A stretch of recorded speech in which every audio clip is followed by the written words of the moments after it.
This program is addressing ancestral Pueblo history in the Mesa Verde region, along with Mesa Verde National Park, which was established in 1906. And in particular, what's amazing about this program is that we're combining a scientific perspective along with Native scholar perspectives so that we can embrace a more complete understanding of Pueblo history in the past.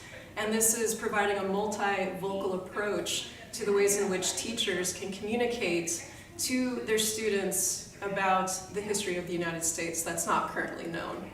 At our program, you'll not only understand the cultured history of the Mesa Verde region and Native American history much better by the time you go home, but what you're going to also understand is an experiential way of learning about the past through excavation, lab work, and experiencing Mesa Verde National Park up close and personal. And you'll be doing this with our scholars and alongside our archaeologists all at the same time. This is going to be an incredibly unique experience for any teacher, and I have no doubt you'll go home with a toolkit full of information for how to disseminate information to your students in a way that books will never teach. This program will make you grow as a professional and also personally, and you'll look at history in a totally different lens from this point forward.